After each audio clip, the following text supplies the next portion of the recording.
Episode की starting में खुलासा होता है कि आखिर क्यों छिनछिन बेहोश हो गई थी। जहां सब लोग सोच रहे थे कि यह हांचू के पॉइजन के कारण हुआ है, पर हमें पता चलता है कि छिनछिन पर तो सिर्फ 2 ग्लास पीने का असर था, जिससे वो ड्रंक हो गई थी। प्रॉब्लम इसमें भी थी सबको, क्योंकि छिनछिन आज तक इतनी बुरी तरीके से ड्रंक हुई ही नहीं कि बेहोश तक हो जाए, चाहे वो कितनी भी पी ले। पर उन्हें क्या पता था कि ये छिनछिन नहीं शाओचिन है, जिसका अल्कोहल टॉलरेंस लेवल बहुत लो है।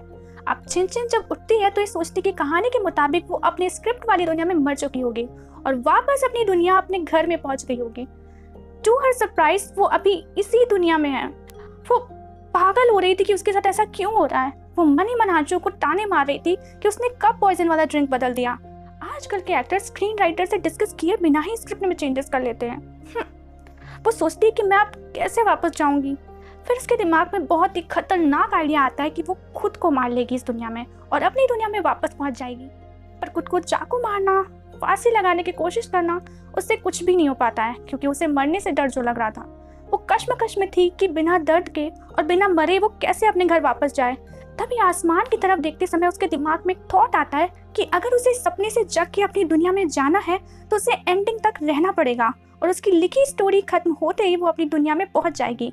फिर एक और बात हिट करती है उसके दिमाग को कि अगर उसने हांचू को सेफ नहीं रखा और उसे छेन चूचू के करीब नहीं किया, क्योंकि अगर हांचू को ड्रैगन बोन पाना है तो उसे छेन चूचू की क्राउन प्रिंसेस बनने में हेल्प करनी पड़ेगी और उसी की वजह से छेन चूचू सिटी ओनर बनेगी। एंड तभी वो क्राउन शिप का दिन आएगा और ये स्टोरी एंड होगी। वो हांचू को ढूंढने जाती है, पर उसे जीरो बताता है कि उसकी माँ सिटी ओनर चंगचू को ऑलरेडी शक था यंग मास्टर हांचू के इस शादी के लिए तैयार होने के पीछे कुछ तो मोटिव है, तो इसलिए वो बीती रात हुए इंसिडेंट का फायदा उठाकर उसे मौत की सजा देने वाली है। छिनछिन ये सुन के भाग के अपनी माँ सिटी ओनर चंगचू के पास जाती है और रिक्वेस्ट करती है कि हांचू को छोड़ दे, पर वहाँ उल्टा उससे पूछा जाता है कि वो जिसका अल्कोहल टॉलरेंस लेवल बहुत हाई है, वो 1-2 ड्रिंक से इतनी ड्रंक कैसे हो सकती है। अब छिनछिन ये तो नहीं कह सकती थी कि वो छिनछिन नहीं शाओचिन है, तो ऑफ कोर्स वो कोई जवाब नहीं देती है। उसकी माँ सिटी ओनर चंगचू से समझाती है कि इस सिटी के ब्लैकस्टोन माइन ने हमारी सिटी को समृद्धिवान बनाया है, पर हमेशा वो शानवन सिटी के लोग इस ब्लैकस्टोन माइन पर नजर गड़ाए रहते हैं और ऐसी सिचुएशन में शानवन सिटी के सिटी ओनर ने अपने ही बेटे को यहाँ ऐसा होस्टेज शादी के लिए भेजा। क्या तुम्हें नहीं लगता कि ये कोई साजिश हो सकती है? पर छिनछिन के दिमाग में तो बस हांचू को बचाने का ही थॉट चल रहा था। जब वो देखती है कि उसकी माँ पर किसी बात का असर नहीं हो रहा है तो उसे लगता है कि अब तो कुछ एक्सट्रीम ही बोलना पड़ेगा। वो अपनी माँ से कहती है कि आप जो कह रही हैं वो मैं तो समझ जाऊंगी, पर वो अपनी पेट की तरफ इशारा करते हुए कहती है कि पर यही नहीं समझेगा, और उल्टी करने का नाटक भी करने लगती है। जब वो देखती कि अभी भी उसकी माँ पूरी तरह समझ नहीं पा रही है तो खट्टा फ्रूट भी खाकर दिखाने लगती है और पूछती भी है कि कुछ समझ आ रहा है आपको। सिटी ओनर चंगचू समझ के कि वो प्रेग्नेंट है, वो पूछती है कि किसका बेटा है ये। चंचू ने रिप्लाई करती है कि मुझे नहीं पता, पर मान लीजिए कि हांचू का ही है। अब उसकी माँ ऐसा सिटी ओनर ये नहीं चाहती थी कि लोग ऐसी बात करें कि उसकी बेटी प्रेग्नेंट है पर इस बच्चे का कोई फादर नहीं है। अब कोई ऑप्शन ना होने पर वो हांचू को छोड़ने के लिए तैयार हो जाती है, इस कंडीशन पे कि वो इस बच्चे को अपने बच्चे की तरह अपनाएगा। मीनवाइल हांचू और बाइजू के पास तो उनके छुपाए हुए लोग थे इस वावन सिटी में जो उनको आसानी से यहाँ से निकाल सकते थे। हांचू बाइजू से डिस्कस करता है कि आज अपने लोगों से कह के युद्ध की मशाल जलाकर अपने सिटी गार्ड्स को साउथ की तरफ भेज के वावन सिटी पर अटैक कर देंगे। पर बाईजी इस डिसीजन से खुश नहीं था, क्योंकि इससे ड्रैगन बोन पाना मुश्किल हो सकता है। पर हांचू ने इरादा कर लिया था कि अब ड्रैगन बोन से पहले वो हाओयान सिटी और छेन चिनचिन को अपने कंट्रोल में लेगा और इस छेन चिनचिन को दर्दनाक मौत देगा। बाईजी उससे गुस्से पर काबू रखने को कहता है, क्योंकि ये टाइम नहीं है ऐसे पेशेंस खोने का उस छेन चिनचिन की वजह से। अब इससे पहले हांचू कुछ भी करता, उससे कुछ भी करने की जरूरत पड़ी ही नहीं, क्योंकि उसे छिनछिन के पेट में फेक बच्चे की वजह से छोड़ दिया गया था और उसे ग्रीन कलर की हैट भी भेंट में दी जाती है, जिसका मतलब था कि वो लोग कामना कर रहे हैं कि वो हमेशा उदार और अच्छे गुणों वाला बनकर रहेगा। पर हांचू की स्थिति के अकॉर्डिंग ग्रीन हैट मिलने का मतलब है कि वो ऐसा बदनसीब आदमी है जिससे उसकी पत्नी ने दूसरे आदमी के साथ रिलेशनशिप बनाकर धोखा दे दिया है और हांचू के हिसाब से ये उसकी बेइज्जती हो रही है। और हाँ, छिनछिन ने ये सारा इंतजाम जानबूझकर किया था और इसलिए उसे बड़े मजे आ रहे थे। हांचू गुस्से के घूंट पीते हुए उस ग्रीन हैट को एक्सेप्ट करता है और दांत पीसते हुए कहता है कि मुझे फिर छिनछिन को थैंक यू करना चाहिए इस ग्रीन हैट के लिए। छिनछिन भी उसके गुस्से को और बढ़ा देती है, कह के कि बच्चा नहीं है पर ये वाइफ तो तुम्हारी ही है। हांचू डिसाइड कर लेता है कि उसकी सफरिंग तब तक खत्म नहीं होगी जब तक वो छिनछिन को खत्म नहीं कर देता। और वो फिर से छिनछिन को रास्ते से हटाने के प्लान पर काम करने लग जाता है। बाईजी हांचू के ऑर्डर के अकॉर्डिंग काम पर लग जाता है। पूरी अरेंजमेंट कर वो हांचू को बताता है कि मैंने खाने की ग्लेज प्लेट पर पॉइजन लगवा दिया है और खाने की एक बाइट लेते ही वो दूसरी बाइट लेने की हालत में नहीं रहेगी। खाने की टेबल लगती है जिसके लिए छिनछिन बड़ी एक्साइटेड थी।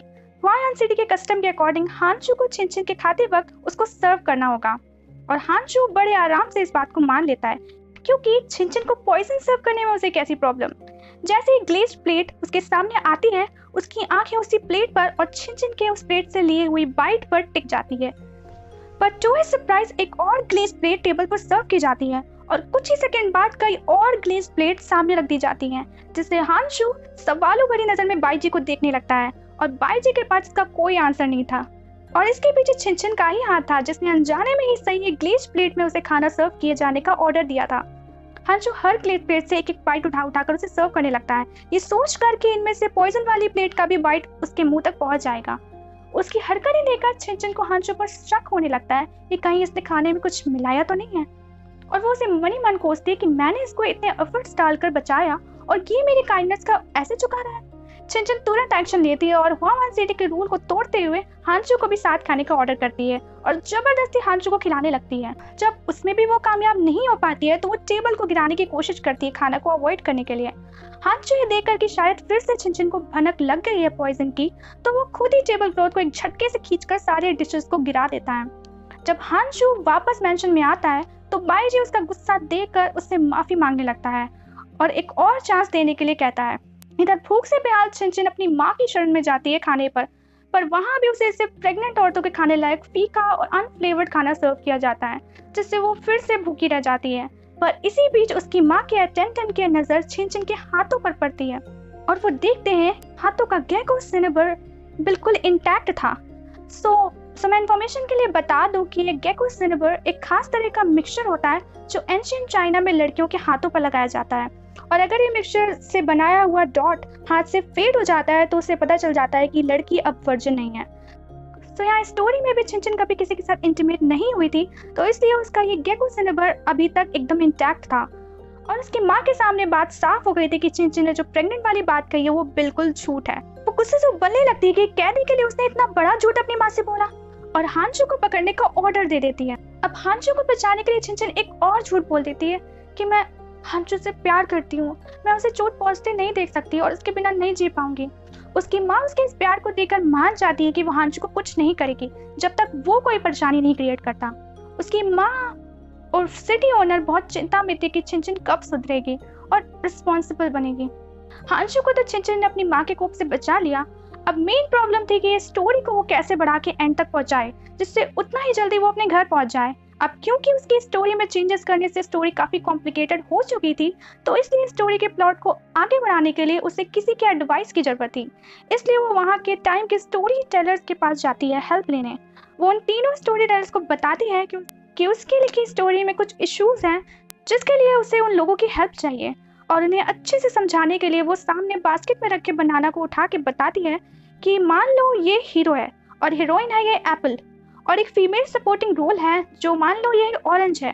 वो क्लियर करती है ओरिजिनल स्टोरी के हिसाब से ऑरेंज बनाने से जबरदस्ती शादी कर लेती है, पर शादी की रात ही बनाना के हाथों मारी जाती है और फिर ये बनाना और एप्पल प्यार और नफरत के दौर से गुजरते हैं और लास्ट में साथ हो जाते हैं। पर अब स्टोरी चेंज हो गई है और ये ऑरेंज अभी भी जिंदा है। वो तीनों स्टोरी टेलर्स उसे अलग अलग प्लॉट बताते हैं स्टोरी में ट्विस्ट लाने के लिए, पर छिनछिन एक्सप्लेन करती है कि उसे कोई ट्विस्ट और सरप्राइज नहीं चाहिए, उसे बस अपनी ओरिजिनल स्टोरी में वापस जाना है। और तीनों स्टोरी टेलर्स यही सजेस्ट करते हैं कि उसे स्टोरी में बाधा डालने वाली ऑरेंज को ही खत्म कर देना चाहिए, जो कि छिनछिन के लिए ऑप्शन से बाहर था। अब सारी डिस्कशन का कंक्लूजन यही निकलता है कि उसे कुछ ऐसा करना होगा जिससे वो एप्पल मतलब सेकंड प्रिंसेस चूचू बनाना मीन हांचू को बचाए और प्यार की गाड़ी आगे बढ़ाए। अब छिनछिन प्लान ये बनाती है कि वो हांचू को म्यूजिक एंड डांस एकेडमी ले जाके उसको प्रॉब्लम में डाल देगी, जिससे वहां पर पेट्रोलिंग के लिए गुजर रही प्रिंसेस छन चूचू उसे उस प्रॉब्लम से निकालेंगी और वल्ला दोनों में प्यार हो जाएगा। एज पर द प्लान वो हांचू को म्यूजिक एंड डांस एकेडमी ले जाती है। म्यूजिक एंड डांस एकेडमी ऐसी जगह है जहां आदमी सच धज कर म्यूजिक और डांस के थ्रू औरतों को एंटरटेन करते हैं और इस जगह के आदमियों को भी बहुत ही नीचे दर्जे का माना जाता है। हांशु स्केप्टिकल था कि ये छिनछिन के दिमाग में आखिर चल क्या रहा है। और नेक्स्ट सीन में हम एक और नए और इम्पोर्टेंट कैरेक्टर से मिलते हैं जो इस म्यूजिक एंड डांस एकेडमी की ओनर है, जिसका नाम है लिंची, जिसकी फैमिली हुआवन सिटी के रिचेस्ट फैमिली में से एक है और उसकी family generation after generation city owner को सर्व करते आ रही है। लिंची प्राउडी और रिबेलियस कैरेक्टर की है, उसे छिनछिन बिल्कुल भी पसंद नहीं है, पर क्योंकि छिनछिन थर्ड प्रिंसेस है तो लिंची को छिनछिन पर चाहे जितना भी गुस्सा आए एक मार्क है जिससे वो क्रॉस नहीं कर सकती। छिनछिन भी सीधे लिंची के पास जाती है और उसके म्यूजिक एंड डांस एकेडमी के म्यूजिशियंस को क्रिटिसाइज करने लगती है, जिससे लिंची कहती है अगर मेरे यहाँ के म्यूजिशियन टैलेंटेड नहीं है तो तुम्हारे पास इनसे बेटर कोई टैलेंटेड आदमी है कंपटीशन के लिए। और यही तो छिनछिन चाहती थी, सो वो इसके लिए हांशु को चुनती है अपनी तरफ से। छिनछिन हांशु को धमकी देती है कि उसने अगर उसकी बात नहीं मानी तो वो उसे डिवोर्स देकर शॉनवन सिटी वापस भेज देगी। और पीछे से बाईजी भी अपना टीम दे रहे होते हैं कि शांति रखो, ड्रैगन मोन याद रखो। हांशु छिनछिन को वार्न करते हुए कहता है कि तुम ये सही नहीं कर रही हो। छिनछिन उसे चैलेंज करते हुए रिप्लाई करती है कि तुम एक म्यूजिशियन से हार मान रहे हो। अब तो भाई उसने हांशु के शेर को जगा दिया है। सो एट लास्ट हांशु तैयार हो जाता है इस कंपटीशन के लिए और लिंची हांशु के अगेंस्ट अपनी म्यूजिक एंड डांस एकेडमी के सबसे टैलेंटेड आदमी सुमो को चूज करती है। इस कंपटीशन की खबर सुन के सिटी की औरतें वहां कंपटीशन देखने के लिए इकट्ठा हो जाती हैं। हम सीन में देखते हैं कि इस भीड़ में हांशु के लोग भी छुपे हुए हैं। सुमो आते ही पतंग की तरह उड़ते हुए छिनछिन के पास पहुंचता है, जिससे वो भीड़ में खड़ी औरतें चिढ़ जाती हैं। छिनछिन जोरू से पूछती है कि चूचू अभी तक क्यों नहीं आई और कुछ ही समय बाद कंपटीशन शुरू होता है और सुमो अपनी जितर प्ले करता है। और सारी भीड़ में यही बात चली थी कि शानू के आदमी में क्या टैलेंट होगा जो वो सुमो के म्यूजिक से जीत पाए। हांशु पूरे एटीट्यूड के साथ तलवार निकालता है, जिससे डर के छिनछिन की तो चीख निकल जाती है। हांशु अपनी ब्यूटीफुल आर्टिस्टिक कुंफू और तलवारबाजी के फ्यूजन का जलवा सबको दिखाता है। उसकी तलवार के टच से पास लगे ट्री के सफेद फूल टूटकर उस पर गिरने लगते हैं, जो इस सीन को और भी ब्यूटीफुल बना रहे थे। वहाँ खड़े सारे लोग मेस्मराइज थे ये परफॉर्मेंस देखकर और उसकी तारीफ करने से खुद को रोक ही नहीं पा रहे थे। पर छिनछिन परेशान थी कि ये चूचू कब आएगी, कहीं देर ना हो जाए और हांशु का गुस्सा तब तक हाई लेवल पर ना पहुंच जाए। और इसी बीच हांशु अपनी तलवार छिनछिन की तरफ एम करके उसकी तरफ बढ़ने ही लगता है कि चूचू बीच में आ जाती है और दोनों के बीच फाइट शुरू हो जाती है, जो छिनछिन के प्लान का बिल्कुल उल्टा हो रहा था। जैसे ही बाईजी हांशु को बताता है कि ये सेकंड प्रिंसेस छन चूचू है, वो तुरंत ही अपनी फाइट को रोक लेता है। पर चूचू का ऐसा कोई प्लान नहीं था। वो हांशु को भी सुनाती है कि तुम छिनछिन पर कैसे तलवार तान सकते हो, ऐसी डिसरिस्पेक्ट कैसे कर सकते हो। लगता है शॉनन सिटी के आदमी में क्वालिटी और एजुकेशन की कमी है और हांशु को बंदी बनाने का ऑर्डर दे देती है, जिससे फ्रस्ट्रेट होकर हांशु चूचू पर अटैक कर देता है। पर हांशु के हार्ट डिसीज की वजह से उसके हार्ट में दर्द होने लगता है, जिसका फायदा उठाकर चूचू से पकड़ने के लिए हाथ बढ़ाती है, पर हांशु फुर्ती से पीछे हट जाता है। पर इस प्रोसेस में हांशु के ऊपर का कपड़ा चूचू के हाथों में आ जाता है। ऐसी एम्बैरेसमेंट सबके सामने देख के हांशु अपने छुपे हुए लोगों को इशारा कर देता है अटैक का, पर इससे पहले वो अटैक मोड पर आते छिनछिन की प्रेयर भगवान सुन लेते हैं और इस आउट ऑफ कंट्रोल सिचुएशन को संभालने महापुरुष मिनिस्टर पे हांग वहां एंट्री लेता है और बुलंद आवाज में कहता है कि ये सब क्या चल रहा है और शॉनवन सिटी के क्राउन प्रिंस के साथ ये कैसा बिहेव किया जा रहा है। छिनछिन जो अब तक पैनिक की स्टेज पर पहुंच चुकी थी, उसे अब आराम पहुंचता है कि कोई तो है जो बिल्कुल सही लाइन बोल रहा है और वो एक टक पे हांग के हैंडसम फेस को देखे जा रही थी और सोच रही थी कि यही तो है मेरी स्टोरी का फेवरेट कैरेक्टर। छिनछिन कबूल करती है कि ये सब उसी की वजह से शुरू हुआ है और वो चूचू से कहती है कि वो हांशु को ब्लेम ना करे और हांशु से कहती है कि वो चूचू को इन सब के लिए ब्लेम ना करे। पेहांग छिनछिन को अपने पास बात करने के लिए बुलाते हैं। इधर मेंशन वापस आके हांशु पाईजी को एक और मौका देता है कि वो तीरंदाजों को बुलाकर आज रात तीरों को छिनछिन पर छोड़ के उसे मार देना है।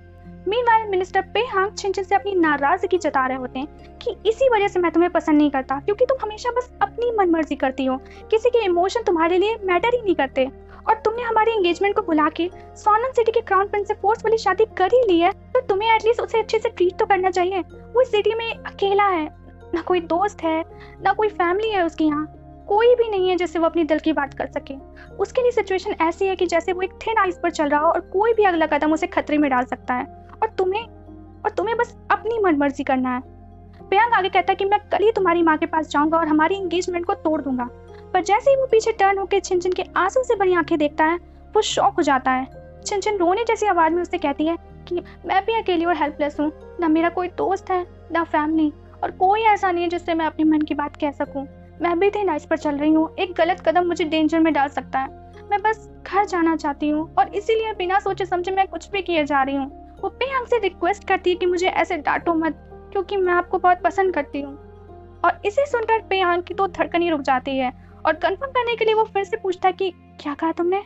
पर तब तक छिनछिन इस टॉपिक से हट चुकी थी। वो बस पेयांग को एक्सप्लेन करती है कि मेरा हांशु को ह्यूमिलिएट करने का कोई इंटेंशन नहीं था। बट पेयांग उसे करेक्ट करता है कि क्राउन प्रिंस हांशु को म्यूजिक एंड डांस एकेडमी के म्यूजिशियन से कंपेयर करना और सबके सामने उसके कपड़े फड़वाना क्या उसे ह्यूमिलिएट करना नहीं कहेंगे। छिनछिन इमोशनल हो जाती है और पेयांग को सॉरी कहती है कि मैंने गलती की है, I am sorry Payeng. Payeng एकदम स्टन हो जाते हैं छिनछिन के चेंजेस को देख के, क्योंकि आज तक जिस छिनछिन को उसने देखा है वो कभी ऐसे आंसू नहीं बहाती है और गलती मानकर सॉरी तो बिल्कुल नहीं बोलती है। इस बड़े चेंजेस को देख के उसका छिनछिन के लिए नजरिया बदलने लगा था। और यही होता है इस एपिसोड का एक्सप्लेनेशन खत्म। अगर आपको एक्सप्लेनेशन पसंद आया है तो प्लीज लाइक कर दीजिएगा और हाँ, सब्सक्राइब करके बेल आइकन दबाना तो बिल्कुल मत भूलिएगा, जिससे इसके आगे के सारे एक्सप्लेनेशन आप तक टाइमली पहुंच जाए। Bye bye.